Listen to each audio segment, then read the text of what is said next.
Exhale. Inhale. Exhale. What's happening with my handgun? I'm moving it up and down. I don't want my gun to move while I'm shooting. So what you would need to do is take a real deep breath, exhale half of it, hold it, line up your sights, and pull the trigger. Exhale. If you run out of air, stop and start over. I've seen people literally start shaking and quivering because they're running out of air. And while I'm demonstrating holding a handgun, let me show you one way not to aim a handgun. Sideways. Despite what you see on TV, this is not the proper way to aim a handgun. Some people think it actually looks cute on TV. You will miss. Do not shoot a handgun like this, and it also does not need your assistance to come out of the other end by pushing rounds out of it. Just thought I'd bring that up. Hold control while I'm holding this gun. Your gun is supposed to fit your hand perfectly like a glove. This is my particular personal handgun, so it fits my hand perfectly. Got a great grip on it. I have no fingers hanging off the bottom of it. I can reach all the controls. The slide release, magazine detach button, and my trigger finger can actually reach the trigger at the proper point. And I'm about to discuss exactly that. Trigger control. How many left-handers do we have in the room?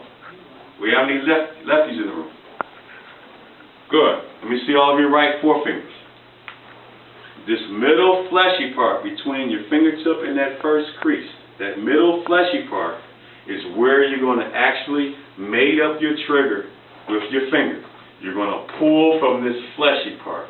Resist and do not develop the habit of pulling from this crease. You pull from the crease, you're going to induce a torque, a pulling, turning, twisting motion that will twist your shot off, usually downwards. Okay?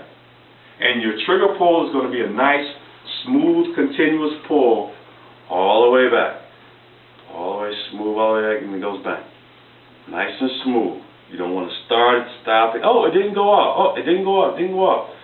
Smooth pull. Think of it as squeezing it all the way back. It should almost feel like the gun just discharged completely unexpected.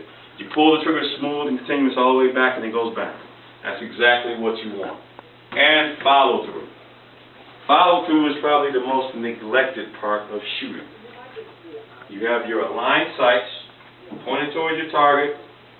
You pull the trigger, the gun goes bang. The gun, if you get your arms locked in nice and tight, the gun is going to discharge and it's going to move up. When the gun moves up, you follow through on your shot by consciously pulling the gun back to where it was when you first started. That's considered following through on your shot. If you've ever seen people, or if you've ever participated in shooting sporting clays with a shotgun, where they go pull and the sporting clay goes across, and you're aiming with a shotgun, you're following the trajectory, you're following along. When you pull the trigger, you still have to follow the trajectory of the projectile. If you do not follow through on your shot, you will